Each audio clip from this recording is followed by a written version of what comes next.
Alright, welcome back to another video. This is Roger with Nemesis Gear and Steampunked Out.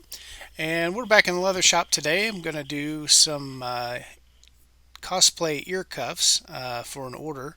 Thought you might want to see how I make those. These are the Merfolk cuffs, mermaid, merman. And right now I'm just kind of tracing out with the template that I made and getting all my lines and stuff set up out of the leather. And then we're going to cut those out.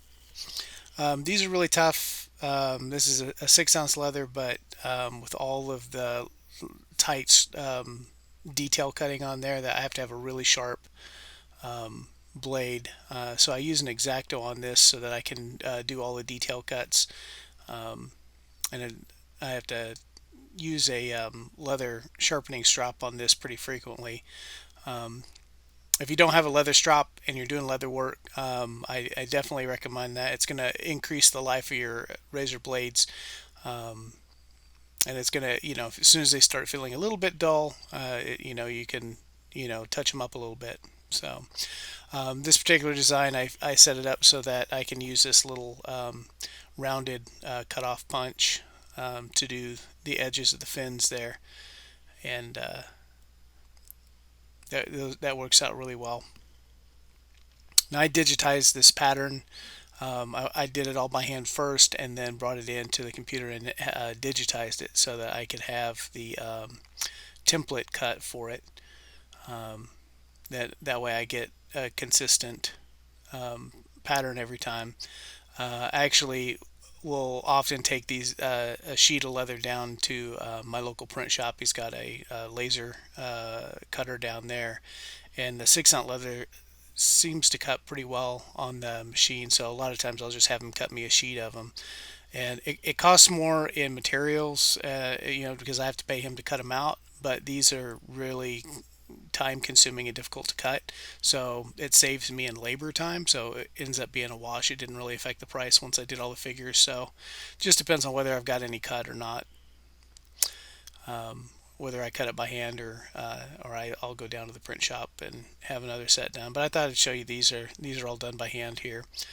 Right now I'm using the edge beveler, especially right around that little spiral. That's the part that's going to go into the ear or around the cartilage. So it's really important that those are nice and rounded and smooth. So I'll have to burnish the edges here in a minute too. That'll be the next step. And because that rubs up against the ear, that's the part that holds it in place. It needs to be smooth so you don't have those rough edges. And on the back side here, I'm marking where the fins, the little stiff fins, are going to go.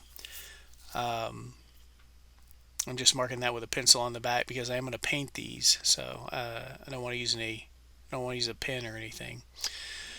And now I'm just going to use my gum tragacanth or gum trag and do the edges that are going to be right around the skin, and get those burnished.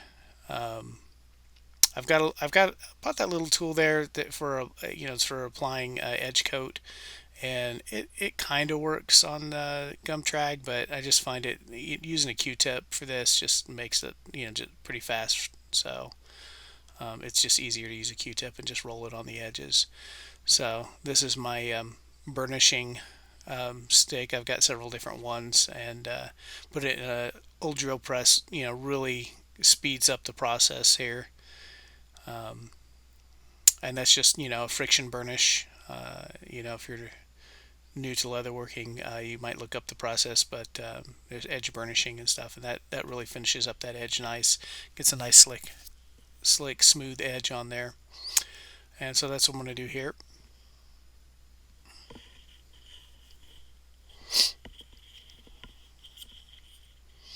And then now that those are done, I've got to go in and do some wet forming. What I do is I've got to put those ridges in so that they look like fish fins. And normally I use water for wet forming.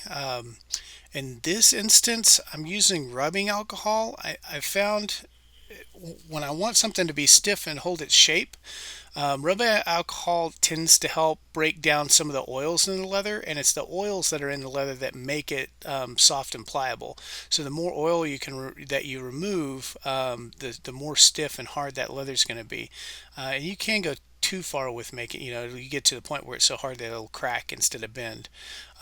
But I found that the rubbing alcohol seems to work really well for this. Um, and since these are not, not meant to bend, they go, they're going to flex a little bit, but this really helps them hold their shape. The only downside I found to using rubbing alcohol is it discolors the leather.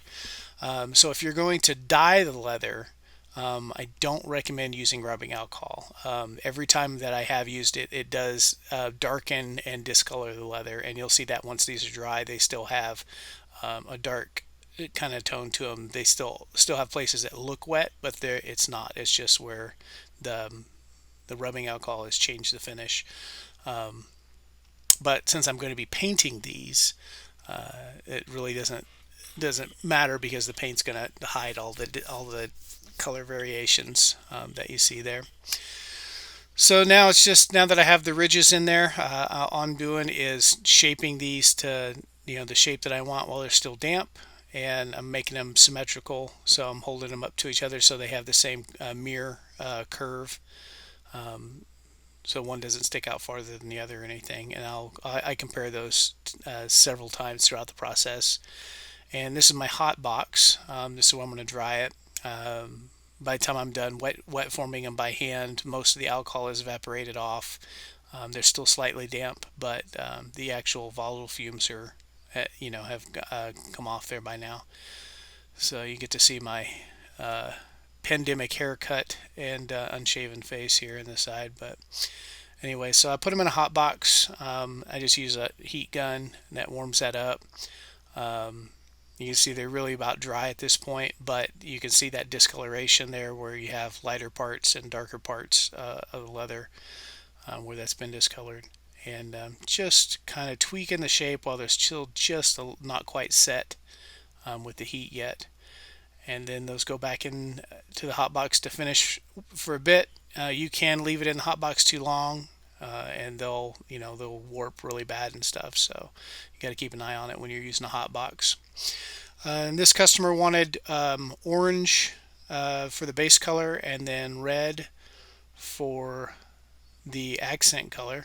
And it's not my favorite combination of colors because they're fairly close to the same color. So there's not a big contrast between the red and the orange, but that's what they asked for. So based on the color samples that I had on the website, so that's what I'm doing. And I'm using an airbrush, and this is an airbrush paint. It's a acrylic based paint with a high pigment, so airbrush paint's different than your regular paints. It's got a higher pigment content, and it's got really fine particles so that it can spray through the brush. But there's downsides to using the airbrush too. It's a real pain to keep it clean. You have to keep that airbrush clean. So there's it's a constant battle to keep it good and clean so that it's spraying nicely. So just finishing up. I put 2 coats of paint on here. I'm finishing up the second coat now, and then I'm going to go in and add that red accent. These ear cuffs come with 2 color options, and the accent color I put along the edges, and of course on the fish fins I put them on the ridges as well.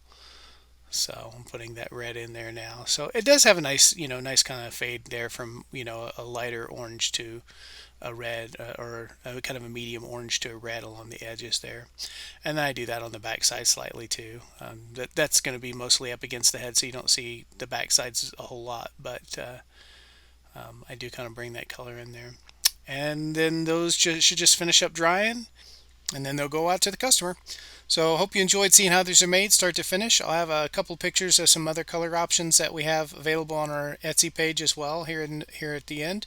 And if you liked watching how this is done, make sure that you like and subscribe. It really helps me out. And I'll hopefully make some more videos of leather and woodworking and just different things, different products that we make. So thanks for watching.